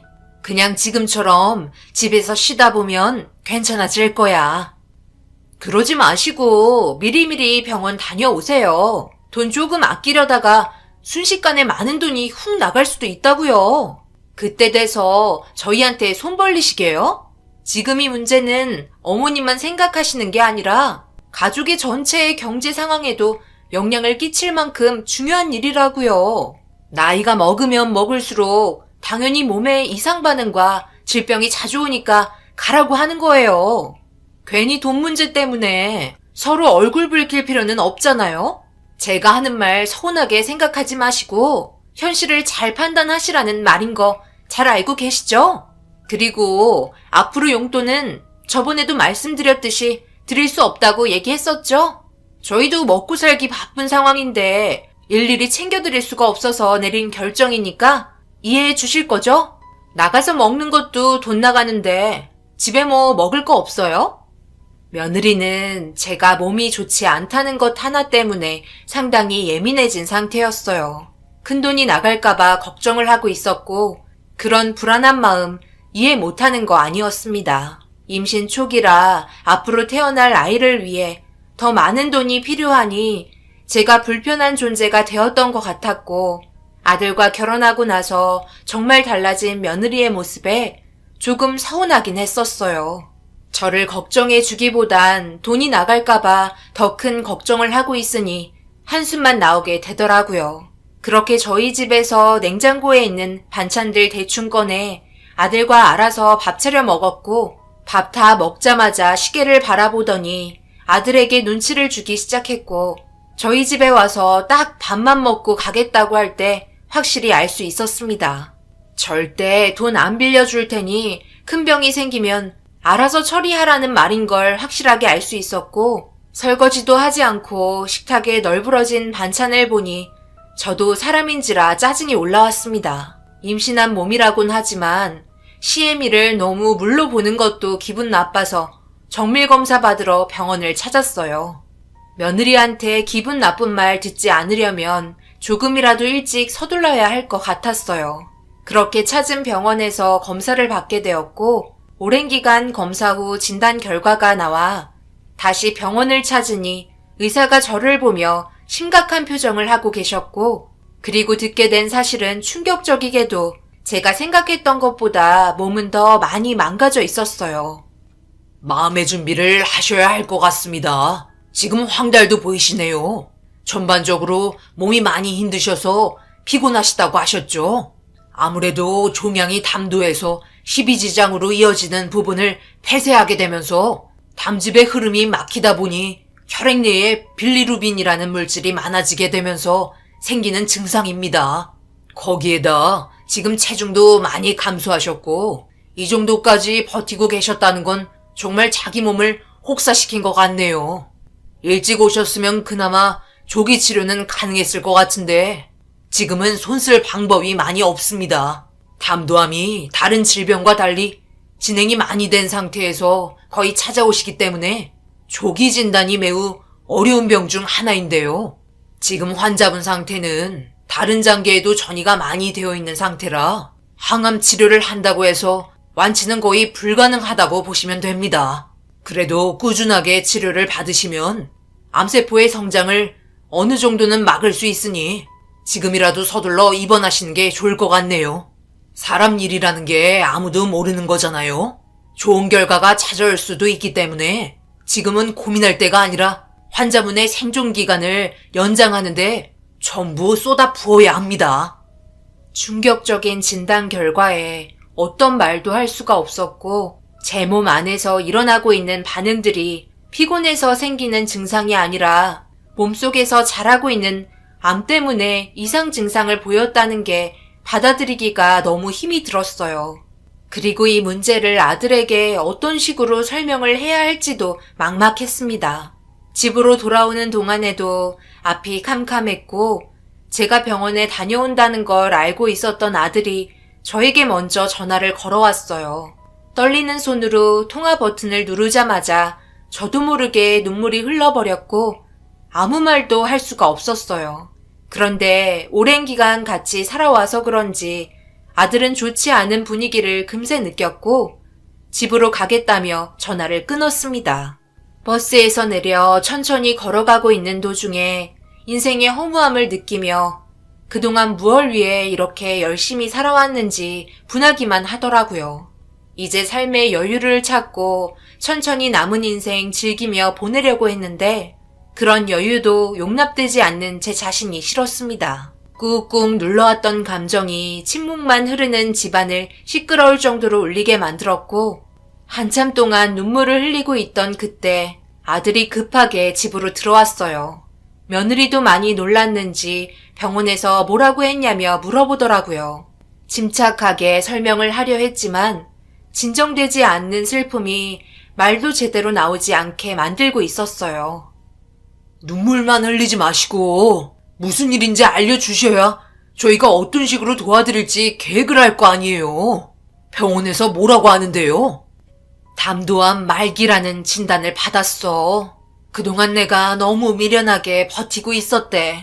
지금은 손을 쓸 수 없을 정도로 심각해진 상태라고 얘기하더라. 마음의 준비를 해야 된다며 얼마 남지 않은 기간 주변 정리부터 하고 혹시 모르니 최대한 서둘러 병원에 입원하고 항암 치료 받으면 어느 정도 암세포를 억제할 수 있다고는 하던데 꼭 그렇게까지 해야 하나 싶다. 아우, 제가 뭐라고 그랬어요. 병원 좀 가보라고 예전부터 입이 닳도록 말했었는데 제 말은 무시하고 듣지 않더니 꼴이 이게 뭐예요? 말기면 앞으로 살 날 얼마 남지도 않았는데 굳이 입원해서 항암 치료 받을 필요 없는 거 아니에요? 어머님 몸 건강한데 무슨 보험이냐고 그 돈 납부하는 것도 아깝다며 지금까지 보험 들지 않았잖아요. 그렇게 보험 들어야 한다고 얘기했었는데 그것도 괜찮다는 말만 하더니 결국 이렇게 일이 벌어지고 말았네요. 그냥 현실을 받아들이시고 주변 정리하면서 이 세상과 마무리하셔야죠. 어쩌겠어요. 제가 하는 말 서운해하지 마세요. 저는 누누이 말했었다고요. 금전적인 도움은 드릴 수 없으니 어머님이 벌어놓으신 재산 가지고 치료를 하던 전부 팔고 저희를 주던 결정하셨으면 좋겠네요. 저희 보고 절대 보살펴달라는 말은 하면 안 되는 것도 잘 아시죠? 저 임신했고 제 남편도 지금 한창 회사 일이 바쁠 시기라서 시간 낼 수 없어요. 모든 건 어머님이 알아서 준비하시고 진행하셨으면 좋겠네요. 한 번 더 말하지만 돈은 절대 안 돼요. 내가 너한테 돈을 달라고 한 적이 있니? 용돈 준 거? 그거 고작 3개월이었잖아. 그리고 10만 원뿐이 더 돼? 너희한테 내가 언제 손 벌린 적이 있냐고. 그런데 말을 꼭 그렇게 해야 되는 거야? 정도가 있어야지. 시애미한테 막말이 심하잖니? 결국 돈 때문에 며느리와 한바탕 하게 되었고 환자를 상대로 잡아먹으려고 난리를 치기 시작했어요. 그리고 아들은 앞으로 어떤 식으로 해야 할지 고민하고 있었고 며느리는 심술 가득한 표정으로 스트레스를 많이 받았는지 배만 만지고 있었어요. 그렇게 한참 동안의 대화를 주고받으며 아들이 내린 결정은 일단 병원에 입원하는 걸 생각했고 며느리는 저를 바라보면서 말도 안 된다고 난리치기 시작했어요. 병들어 뒷바라지하고 세상 떠나면 그만이지만 남은 사람은 앞으로도 평생을 살아야 하는데 경제적인 부담만 커지고 빚까지 떠안게 되면 그땐 어떡할 거냐고 화를 내고 있었어요. 세상 떠난 사람은 살아있는 사람의 고생을 모른다며 금전적으로 지원을 해주는 걸 원하지 않았습니다. 서로 조율되지 않은 상태로 아들과 며느리는 집으로 돌아가게 되었고 생각할 시간이 필요했어요.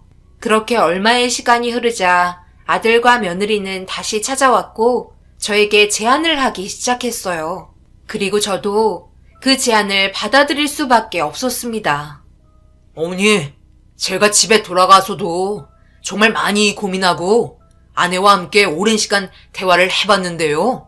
항암 치료를 한다고 해서 온몸에 전이가 된 지금의 상황이 좋아진다는 보장이 없잖아요. 암세포를 억제하기만 할 뿐 그 기간을 연장하는 것 뿐이니까. 그렇게 하느니 차라리 돌봄 서비스를 받아보는 건 어때요? 어머니가 가지고 있는 재산 전부 치료비로 사용해도 모자랄 정도로 금액이 많이 나가요. 그런데 좋아지면 희망이라도 있으니 시도해 보겠지만 의사도 마음의 준비를 하는 게 좋다고 했었다면서요. 그러니까 제 말대로 보호소에서 지냈으면 좋겠어요. 제가 알아보니까 호스피스 병동이라고 해서 말기암이나 암종을 앞둔 환자분들을 보살펴주는 곳이에요. 요양원보다는 병원 같은 곳이라 어느 정도 치료도 받을 수 있으니 제 말대로 그렇게 하는 게 좋을 것 같아요. 저도 이런 말을 어머니께 꺼내야 한다는 자체가 정말 곤욕스럽고 많이 힘드네요. 정말 오랜 시간 대화 끝에 결정한 거니 토들지 말고 움직이세요. 어머님 재산으로 충분히 지낼 수 있으니까요. 자주 왔다 갔다 할 테니까 걱정하지 마시고요. 별일 있겠어요? 솔직히 집에 있는 것도 돈을 절약할 수 있으니 좋은 방법이긴 한데 그렇다고 기본 치료도 받지 못하면 고통스러우니까 거기 가셔서 도움을 받았으면 좋겠어요. 그러니까 너희들이 밤새 고민하고 결정 내린 게 나를 빨리 세상 떠나게 하려고 계획하고 있는 거잖아. 내가 그것을 모를 것 같아? 지금 내가 임종을 앞두고 있니? 사람 일이라는 게 한 치 앞도 모르는 건데 너희들은 어떻게 된 게 나를 내치려고만 생각하는 거야? 내가 가진 얼마의 재산이 병원 치료비로 한 번에 나갈까봐 그게 싫은 거야? 나는 지금 충분히 혼자 할 수 있는 것들도 많고 약 먹으며 잘 버티고 있다. 그런 곳은 가지 않을 테니 너희들도 더 이상 찾아오지 마라. 이 문제로 다시 한번 얼굴을 붉히게 되었고 아들과 며느리는 자기들이 결정한 대로 제가 따라주길 원한다며 난감해하고 있었고, 저는 더 이상 둘의 의견을 듣고 싶지 않아 밖으로 내쳤습니다.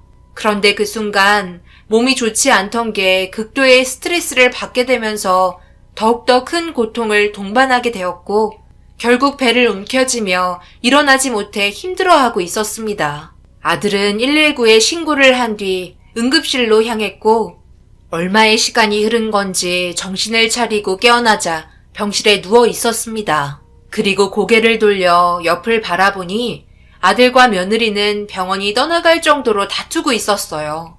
아마 저 때문에 더욱더 그런 것 같아 한숨만 나왔습니다. 사람이 왜 이리 줏대가 없어? 좀 제대로 하면 안 돼? 우리가 돈이 많은 것도 아닌데 왜 치료를 받게 해줘야 하냐고. 당신은 어머님만 생각하고 뱃속에 있는 아이와 나는 전혀 신경 쓰이지 않나 봐. 내가 이래서 홀어머님이 싫다고 한 이유라고. 나중에는 전부 짐덩어리일 뿐이잖아. 도대체 우리한테 해준 게 뭐야? 워낙 가진 게 없으니 도와주셔도 티도 안 나는 거잖아. 세상 떠나기 전에 무슨 고집을 저리 피우는 건지.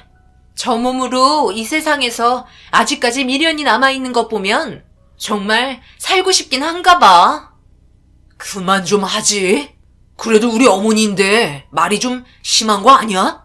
나는 뭐 마음이 편한 줄 알아. 너 의견도 들어줘야 하고 어머니 의견도 나는 들어줘야 한다고. 그게 얼마나 스트레스를 받는지 알아? 요즘 일이 손에 잡히지도 않는데 당신까지 그러는 건 내가 돌아버리길 바라고 그러는 거야? 우리 지금 지켜야 할 선을 충분히 넘은 것 같은데 이제 그만하자. 뭘 그만해? 내가 틀린 말 했어? 왜 말을 못해? 거봐, 내 말이 다 맞는 거잖아. 그런데 이제 와서 효자인 척을 해? 당신도 돈이 필요할 때는 어머님한테 전화해서 그동안 모으신 거 싹 털어갔으면서 나만 죄인 취급하네? 어려운 결정이라도 현실을 받아들여야 할 때도 있는 거야. 그러니까 내일 당장 호스피스 병동으로 보내라고. 여기 병실이 지금 얼만지 알아?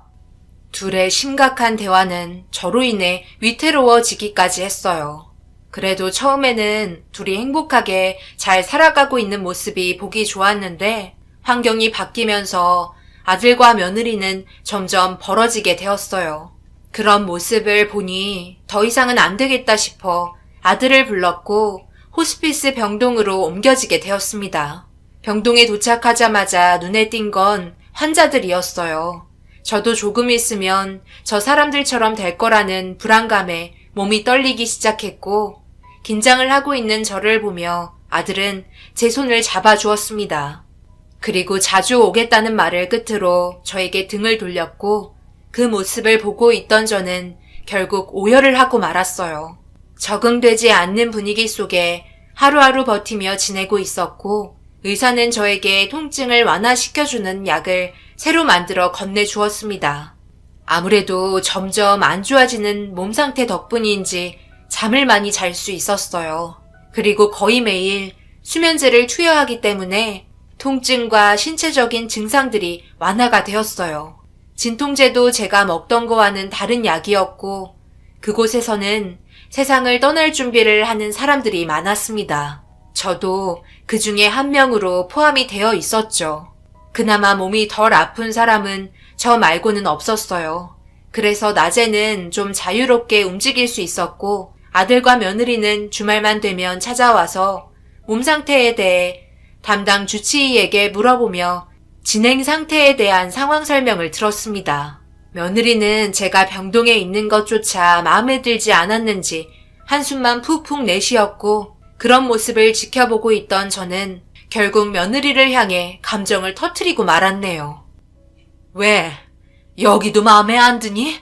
그냥 산에 가서 조용히 세상 떠나는 걸 원하는 거야? 네가 말한 대로 전부 이어져 오고 있는데 또 뭐가 문제니? 나 때문에 병동에 나가는 돈이 아까운 거야?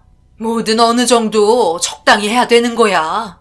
그렇지 못하면 좋은 말이 나갈 수 없는 거잖아. 돈만 밝히다가는 나중에 네가 되려 당하게 된다. 나는 여기에서 하늘로 떠날 때까지 붙잡고 있을 테니까 너는 너 위치에서 최선을 다하거라. 그렇지 않으면 우리 아들과 이혼시킬 줄 알아. 알겠어? 제가 뭐라고 했어요? 저는 한숨도 못 쉬나요? 별걸 가지고 생사람 잡지 마요. 저도 다 계획이 있어 움직이는 거니까 어머님은 치료나 잘 받으세요. 저희 집안 돈 관리를 제가 하기 때문에 당연히 신경이 쓰일만 하죠. 며느리는 자신의 말을 뱉으면서도 주변의 분위기에 위축이 되었는지 빨리 밖으로 나가길 원하고 있었어요. 제 눈치를 살피고 있던 아들이 다음에 다시 오겠다며 몸조리 잘하고 있으라고 하길래 아무 말 없이 아들의 뒷모습을 보며 손 흔들어 주었습니다. 그렇게 며칠의 시간이 흐르는 동안 의사는 제가 고통스러워하지 않게 최대한 많은 걸 신경 써 주었고 조금은 심적으로 안정을 찾을 수 있었어요. 그런데 아들이 늦은 밤 누워서 눈을 붙이려 하자 고개를 내밀며 찾아왔고 저를 보더니 눈물을 흘리고 있었어요. 제가 할 수 있는 말은 울지 말라는 말뿐이었고 엄마인 제가 아들을 위로해 줬어요. 아들은 한참 동안 아무 말 없이 제 손을 잡으며 눈물을 흘렸고 한참 동안 쏟아내고 진정을 찾았는지 입을 열었습니다. 어머니, 죄송해요. 저를 이렇게 멋진 아들로 키워주셨는데 저는 어머니를 이런 곳에서 지내게 해줄 수밖에 없다는 게 너무나 가슴이 아픕니다. 저도 성격이 좋은 편은 아니지만 엄마가 저를 위해 얼마나 많은 고생을 했는지 잘 알고 있어요. 그래서 더욱더 마음이 아픈 것 같네요. 집보다는 많이 불편하시죠? 요즘 몸은 좀 어때요? 점점 더 안 좋아지고 있어요? 내가 나이가 있으니 증상이 아주 천천히 진행되는 것 같구나. 여기도 사람 사는 곳인데 똑같지. 집에 있는 것보다 지금이 훨씬 좋은데 혼자 있는 건 쓸데없는 생각이 많이 들잖니.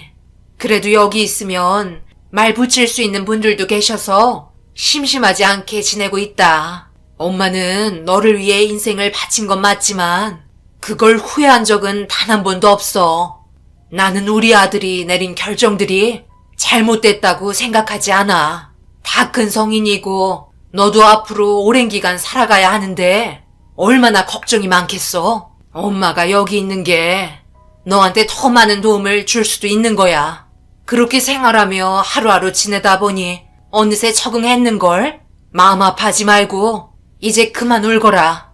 사람은 언제나 왔으면 떠나야 되는 거야. 그러니 너도 지금의 삶을 소중히 생각하고 가족과 함께 잘 지냈으면 좋겠다.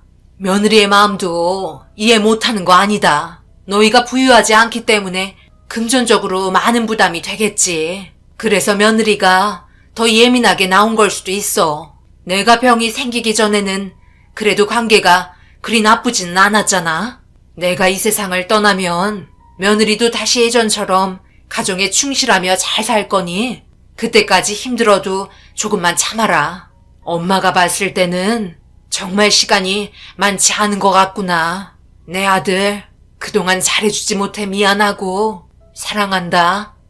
아무리 못난 아들이라고 세상을 떠날 준비를 하다 보니 잘못된 행동을 해도 용서가 되더라고요. 모든 것들이 좋은 기억으로 남았으면 좋겠고 저 또한 미련 없이 떠나고 싶어 아들에게 좋은 말만 해주었어요. 그렇게 한참 동안 대화를 하고 아들은 자리에서 일어나 다음날 다시 오겠다며 집으로 돌아갔고 얼마의 시간이 흐르고 졸음이 쏟아져 눈을 붙이려는데 병실문을 여는 소리가 들려 살며시 눈을 떠보니 담당 주치의가 들어오더라고요. 별일 없는 걸 확인하면 다시 나가는 편인데 이상하게도 나가지 않고 그 자리에 그대로 서 있길래 뭔가 이상함을 감지하던 찰나 링거에 무언가를 투여했고 수면제인 것 같아 신경 쓰지 않는데 희미하게 낯익은 목소리가 들려 정신을 차리고 고개를 돌리는 순간 집에 간다던 아들이 고개를 내밀고 있다가 저와 눈이 마주쳤어요.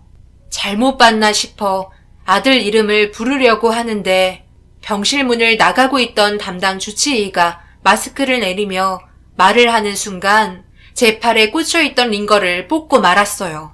며느리와 아들이 제가 자고 있는 줄 알고 저 몰래 무언가를 계획하고 있었고 의사 가운을 입은 며느리를 보고 있는 아들의 얼굴이 하얗게 질린 상태로 일처리는 잘 끝났냐며 물어보고 있었습니다.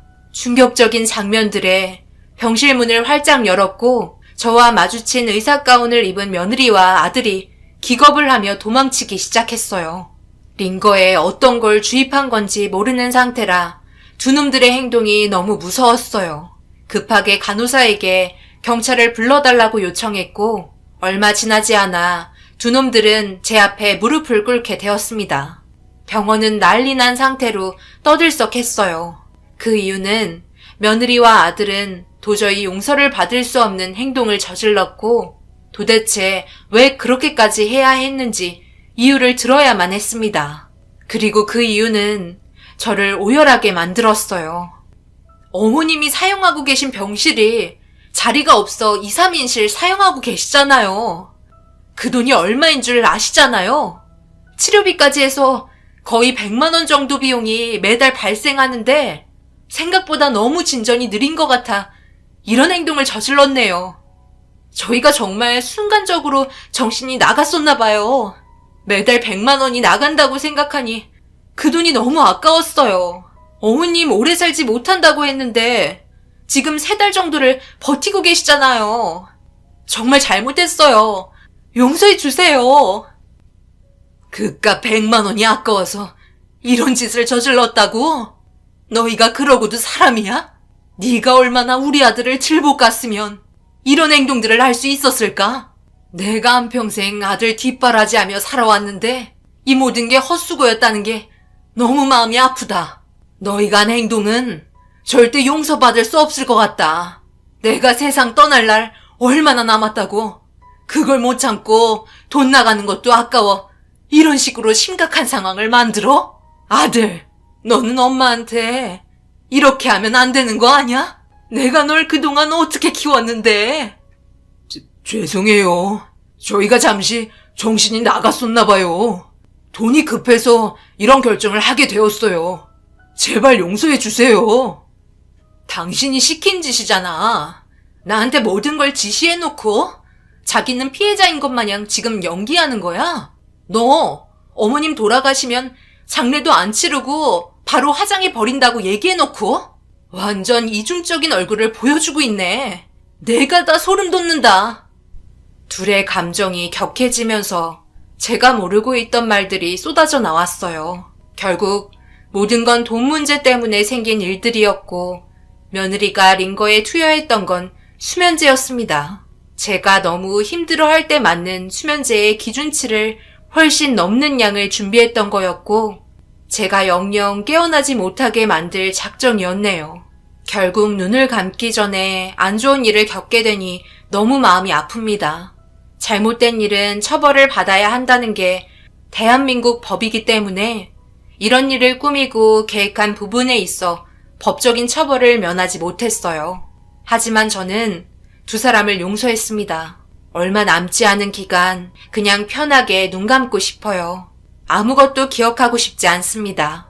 저에게 잘못한 문제들 외에 병동에서 저지른 행동들은 따로 처벌을 받게 되었고 지금 현재 저는 며느리와 아들의 얼굴을 안 보고 있습니다.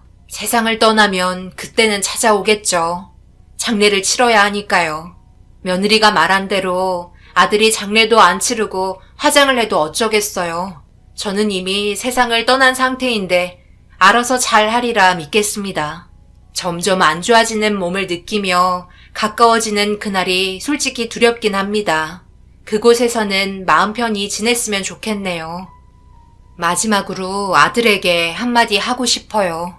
그동안 엄마가 너에게 더 많은 걸 해주지 못해 그렇게 변한 것 같아 미안하다. 세상살이 돈도 중요하지만 사랑과의 관계가 제일 중요하단다. 그게 재산이고 앞으로 너에게 많은 도움이 될 수도 있는 거야. 그러니 제발 엄마가 세상을 떠나면 앞으로의 인생 열심히 살길 바랄 뿐이다. 네가 사는 삶이 언제나 행복하길 바란다. 사랑한다 아들. 그리고 제 사연을 들어주신 여러분들, 몸 건강히 살아 숨쉬는 지금을 소중하게 생각하시고 몸 관리 잘하시길 바랍니다. 건강을 잃으면 아무것도 남는 게 없습니다. 가족까지 떠나게 되는 이런 일들까지 생기니 항상 신경 쓰시길 부탁드립니다. 감사합니다.